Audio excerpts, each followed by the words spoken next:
I should have known something was off when Tessa suggested dinner at the Vineyard restaurant. That place wasn't casual.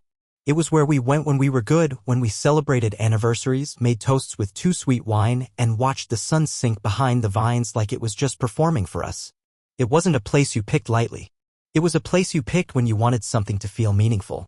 She called it a just us night. Said we needed to reconnect. Her exact words. I remember because they caught me off guard. We hadn't talked like that in a while. Life had become schedules and reminders, passing kisses, tired silences at dinner. So when she reached out with that text, let's do something special. Just us. Like old times, I thought maybe things were turning around. I even shaved. Put on the shirt she said once made me look like I had a jawline. Dumb little detail, but I remember it. I wanted to show up looking like the guy she used to smile at across the table. The guy she used to make toasts with. I parked in our usual spot out back, under the old maple tree with the exposed roots we always joked would destroy someone's alignment one day. I remember sitting in the car for a minute, checking my phone for a reservation confirmation I didn't need. She said she'd made it, but there was no text. No running late message either. I shrugged it off. Maybe she was already inside. The walk to the entrance felt heavier than usual. The place was quiet, elegant kind of quiet. Soft lights. Clinking glasses. The smell of rosemary and something grilled that reminded me of our second anniversary. Then I saw her. Seated already. Hair done in the way she only ever did when we had something worth dressing up for. That little silver necklace I gave her 2 birthdays ago, the one she said made her feel put together. She was smiling. But not at me. She was across from someone else. A man I'd never seen before. Tall. Well-dressed. Confident in that way that made my stomach tighten before I could even explain why. His suit looked expensive. Not flashy. Just intentional. He leaned in as she laughed at something he'd said, her fingers brushing his arm.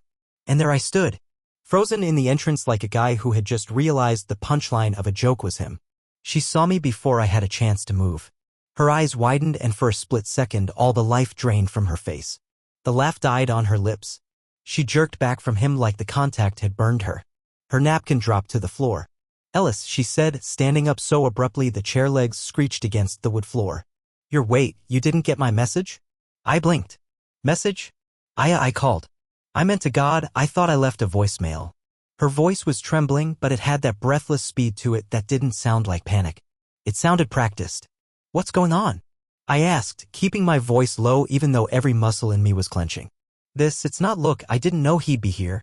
I came early and we bumped into each other, just ran into each other. I didn't want to be rude and then I tried to reach you to reschedule. I swear. You bumped into each other, I repeated slowly. Yes. Yes, exactly. She nodded, too hard, like she was trying to will me into believing her. It's just a coincidence. The guy hadn't stood up. He didn't look startled or even slightly concerned. He just sat there with that quiet, composed demeanor like he knew something I didn't. Like he'd already won a game I didn't even know we were playing. His eyes met mine for a moment, cool, bored, untouched by the chaos next to him. Who is he? I asked. She opened her mouth but stumbled. It's not important. He's just someone from work. A colleague. You said this was a just us night. It was. It is. I mean, I didn't plan this. I held up a hand, cutting her off. You didn't plan for me to see it, you mean? Her mouth opened, then shut again. She looked cornered, but not guilty. At least not in the way I'd imagined guilt might look. There were no tears. No collapse. Just that tight, practiced concern. I looked at the man again. He still hadn't said a word. Still hadn't moved. And that told me everything I needed to know. I'm not doing this here, I said finally. My voice felt foreign in my throat, calm and cold like it belonged to someone else. Enjoy your dinner. I turned and walked out. I don't remember crossing the parking lot. I barely remember getting into my car. But I do remember the way my hands shook as I put the keys in the ignition. The way I sat there, staring at the steering wheel, trying to replay the last few days, weeks, months, even. Looking for signs. Looking for where it started. The truth was, this didn't begin at the Vineyard. It had been unraveling for a while. I just hadn't let myself see it until now. I didn't go home that night. I drove around for hours, passing old places we used to visit like a tourist in someone else's life. The bookstore where she made fun of my taste in thrillers. The coffee shop where she used to steal the foam from my cappuccino. The park bench we carved our initials into one fall afternoon when everything felt unshakable. All of it felt distant now, like I was walking through the aftershocks of someone else's story. But it wasn't someone else's. It was mine. Ours. I kept hearing her voice in my head. That frantic, too fast explanation. It was just a coincidence. He's just someone from work. I called to cancel. It was all smoke. Too quick. Too clean. And that guy, Reese, I'd later find out, hadn't even flinched. He sat there like he belonged. That wasn't surprise. That wasn't awkwardness. That was familiarity. When I finally pulled into the driveway sometime after midnight, the house looked the same, but I didn't. I felt like a stranger to it. I sat in the dark for a long time before going inside. The porch light she usually left on for me was off. The next morning, she acted like it hadn't happened. She greeted me with a soft, "Hey," like we were still playing house. I just nodded, sat at the kitchen table, staring into my coffee. She didn't mention the vineyard, didn't mention him. She asked about my day. I didn't answer. That was the beginning of our quiet war. But my mind wouldn't stop. I started putting pieces together, pieces I'd shoved aside or brushed off for months. Suddenly, everything had a spotlight on it. There was the conference in Aspen last October. Women's leadership, she said. 2 nights. She came back tired and distracted. And when I asked how it went, she just said, "It was fine," and disappeared upstairs. I remember catching the scent of something in the car when I picked it up from the airport lot. A cologne I didn't wear. Something spicy and unfamiliar. I asked about it. She laughed. Said maybe someone spilled their cologne in the valet area. I wanted to believe her, so I did. Then there was her phone. Once a shared device left lying around. Now it was glued to her hand. She used to leave it on the counter while she showered. Now it was always face down and always silent. When I asked, she said work had been chaotic, and she didn't want notifications disturbing our time together. It sounded sweet at the time. Now it just sounded staged. The new clothes, expensive ones, lacy, delicate, stuff she didn't wear around me. I remember joking once that she was shopping for a version of herself that only existed in catalogs. She laughed, told me she found a site with incredible sales. 70% off, she said. She even showed me a fake email receipt once. I didn't look closely. I trusted her. But what stuck with me most was the restaurant slip. It happened 2 months ago. We were driving past a place downtown. A new seafood spot with floor-to-ceiling windows and those dim, romantic lights, and she mentioned it. "That place is nice," she said casually. "We should try it sometime." But she said it wrong. She said it with familiarity, like she'd already been there. "You've been?" I asked. She paused just a beat too long. "No, I just heard about it from the girls at the office." Later that night, while she was asleep, I checked her email. I wasn't looking for anything specific. I didn't even know what I was hoping to find. But I remembered the name of the restaurant and typed it into the search bar. One email popped up. A reservation confirmation. For 2. Not for the night she mentioned it, but a week earlier. And she hadn't been with any girls from the office. I confronted her. She said it was a work dinner. A client thing. Last minute, she explained. And boring. She said she didn't want to mention it because it wasn't worth talking about. I nodded. But a part of me cracked that night. A sliver of something sharp slid under my ribs and stayed there. Then there were the late nights. Always meetings. Always deadlines. Always too tired to talk when she got home. She said she loved her work. That it gave her purpose. And I wanted her to have that. I really did. But purpose shouldn't require secrecy. Once, she came home smelling like campfire and bourbon. Said it was from a client mixer on a rooftop downtown. She laughed as she told me. Said she was stuck near the fire pit and spilled someone's drink on her sleeve. I laughed too. But later, when I checked her coat, there was no stain. No smell either. She must have changed before coming home. It was all small stuff at first. Innocent on its own. But when I started stacking it, laying each moment next to the next, it began forming a picture I didn't want to see. A mosaic of absence and excuses. Even the puppy had a story now. She brought home this golden retriever puppy one night in December, claiming she found him abandoned behind her office. Said it was a sign. We named him Scout. I remember being surprised. Tessa was always practical, not impulsive. But that night she came home glowing. Giddy. Said she needed something real. Something unconditional. I thought it was sweet. But looking back, she'd come home an hour later than usual. Dressed up. Lipstick slightly smudged. And that story, Scout in a cardboard box behind the office? Too movie-like. Too tidy. It hit me one morning while I was pouring food into Scout's bowl. What if Scout wasn't abandoned? What if she didn't find him? What if he was a gift?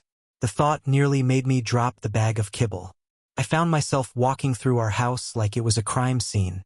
Everything she touched felt suspect. The laundry she did without asking. The candles she lit at dinner. The playlist she made that suddenly featured jazz. Music she used to say made her feel like she was stuck in an elevator. She wasn't just drifting. She was changing lanes. And I'd been too distracted or too trusting to notice. One night, after she fell asleep, I stood in the hallway and just watched her. She looked peaceful, innocent even, but I felt like I was looking at a stranger. Someone who wore Tessa's skin, spoke in her voice, but had left me behind months ago. I thought about confronting her again, demanding the truth, but I didn't have enough. Not yet. I didn't want to fight based on feelings, I wanted facts. So I did something I never thought I would. I opened the old box in the garage and found the spare vehicle tracker we used during our road trips. It was dusty, half-broken, but it still worked. 2 days later, I installed it under the rear bumper of her car. And then I waited. I hated myself for it. Every time I saw her walk out the door, I felt a twist in my stomach. I didn't want to be the guy who tracked his wife's car. But I also didn't want to be the guy who stayed blind while his life crumbled. I needed to know. Because love, I was realizing, is not always enough to keep you safe. Tessa told me she was heading to Vail for a women's leadership retreat. It was a Thursday morning, chilly and gray. She had a suitcase by the door and a printed itinerary tucked into her coat pocket. I stood there, coffee in hand, watching her lace up her boots like nothing was out of place. "I'll be back Sunday afternoon," she said, kissing my cheek lightly. "Try not to live off takeout." She smiled and I smiled back. Or at least I think I did. I'd gotten good at pretending. The moment her car pulled out of the driveway, I went to my laptop. The tracker app loaded slow, the way things do when you're holding your breath. Then it pinged, Denver. Not the I-70 westbound route to the mountains. Not even close. I waited, refreshing the app every 10 minutes like a man waiting on a verdict. But the car stayed parked. Same location. Overnight. An address popped up when I hovered over the dot. A street I didn't recognize. I copied it into maps and hit enter. The house was in Washington Park, an older neighborhood with big trees and homes that cost more than they should. The name on the listing hit me in the chest. Reese Barteo. It wasn't just some colleague. It was the man from the vineyard. I hadn't known his name before, but now I did, and I couldn't pretend I didn't. I didn't call her. Didn't text. I just drove. It was early Friday when I parked 2 blocks away and walked, hands in my pockets, pretending I had a reason to be there. Maybe I did. Maybe curiosity counts. Maybe heartbreak's enough. His house was all clean lines and big windows, the kind of place you design when you want people to look in and be impressed. I stood across the street behind a silver maple, waiting. At 7:42 a.m., the front door opened. There she was. Tessa stepped out in black leggings and a hoodie, hair tied up, no makeup, smiling. Not the tired smile I'd seen at home, the one that barely curled the corners of her mouth. This one was lighter, brighter, real. Reese followed her out with a gym bag over his shoulder. They spoke for a moment. I couldn't hear them, and then she kissed him, quick but certain, like it wasn't new, like it had been happening for a while. She got into her car and drove off like it was just another morning. He went inside. I stood there for 5 full minutes before I could breathe. There it was. Proof. Not in texts or whispers. Not in theories. In sunlight. In broad, blinding, irreversible daylight. I went home. Didn't even stop for gas, though the tank was low. I just drove in silence, the image of her leaning in, of his hand on the small of her back, playing on repeat. Like someone had spliced it into the film of my life. When I got inside, Scout wagged his tail, unaware the world had just split open. I sat on the couch for hours, not moving, just sitting. I didn't cry. I didn't scream. I think I just shut down. I'd spent so long trying to make sense of it, searching for cracks in the glass. But now the whole window was gone and the wind was coming through. I checked the tracker once more. Her car had returned to Reese's house that night. Again. She didn't even try to hide it. Saturday morning, same routine.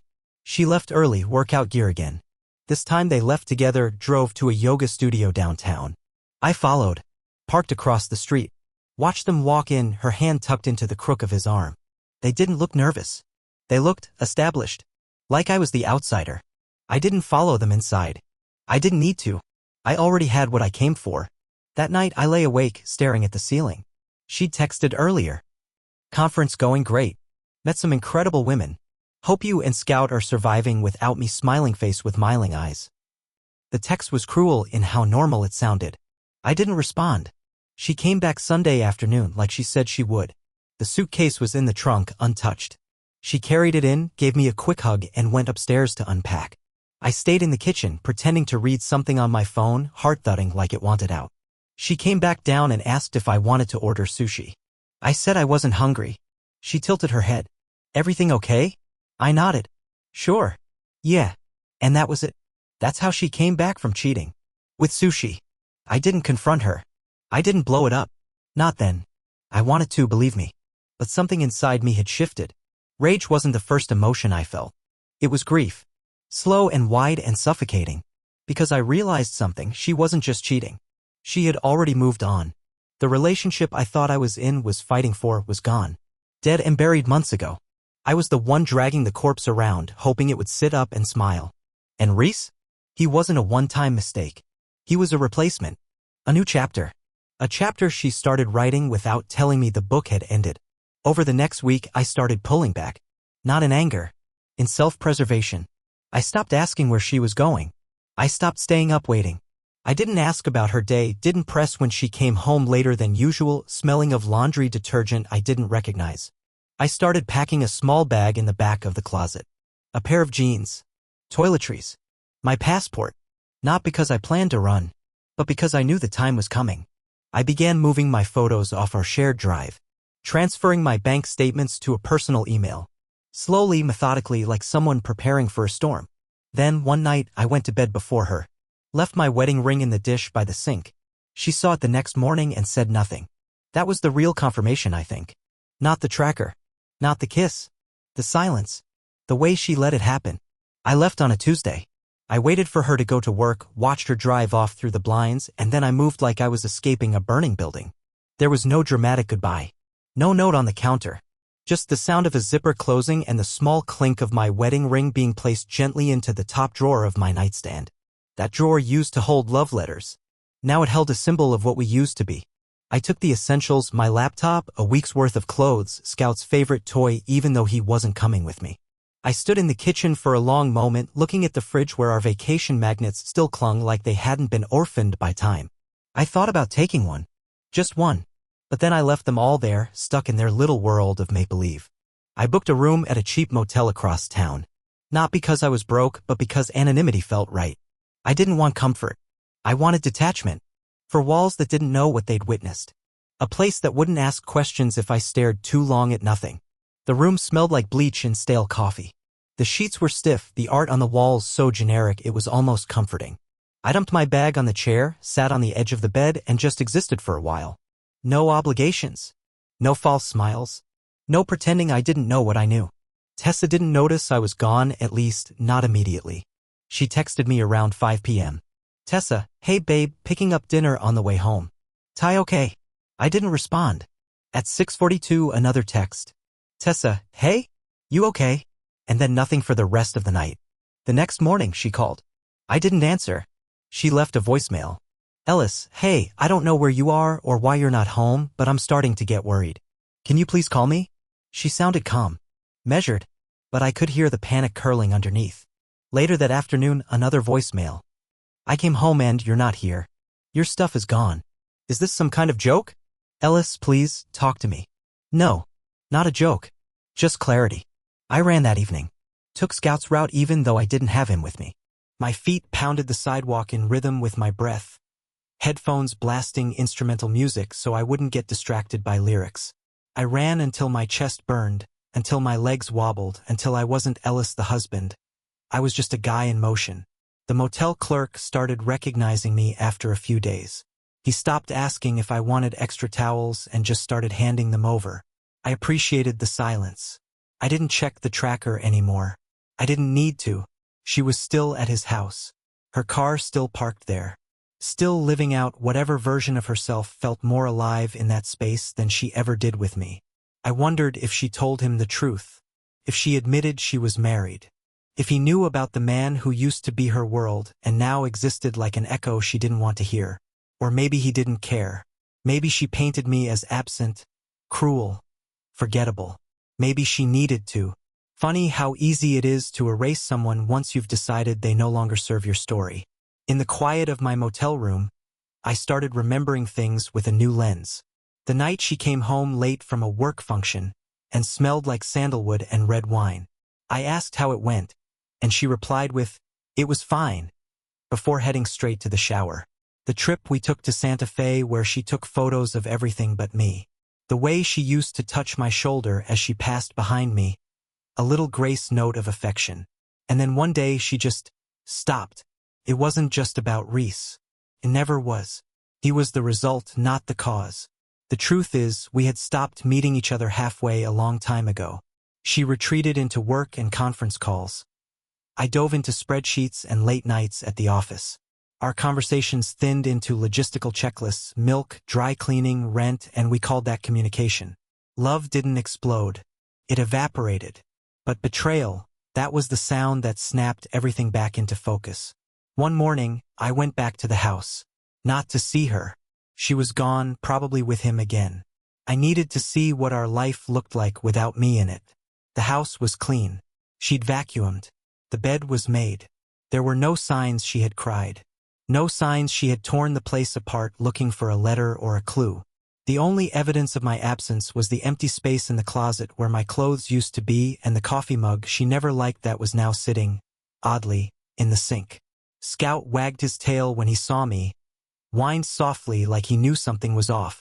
I knelt down, scratched behind his ears, whispered, "Good boy," and left without taking him. I wanted to, but I knew that wasn't fair. Not yet. Not like this. Back at the motel, I shut off my phone for the first time in years. Full power down. Silence. I didn't want to hear her voice, didn't want to read her texts. Instead, I wrote. Not to her. Not about her. I wrote to myself. Pages of memory, confession, clarity. I wrote about the first time I knew I loved her. Standing in a storm, both of us soaked, laughing like idiots, holding a broken umbrella. I wrote about the moment I knew we were in trouble. The third time she didn't look up from her phone when I walked in the door. I wrote until my fingers ached and my eyes stung. And for the first time in weeks, I slept. The dreams were strange. A mix of old places and people, none of whom looked directly at me. I woke up not knowing what day it was and realized that felt like a gift. Days passed. I didn't count them. I didn't need to. One night, I ran into an old friend from college in a gas station. He didn't recognize me at first. Said I looked different. Healthier, he said. Or maybe just lighter? I shrugged. I left. He didn't ask for details. Just clapped me on the back and told me, "Good for you." It wasn't celebration. It was acknowledgement. And somehow that meant more. The text slowed. The calls dropped off.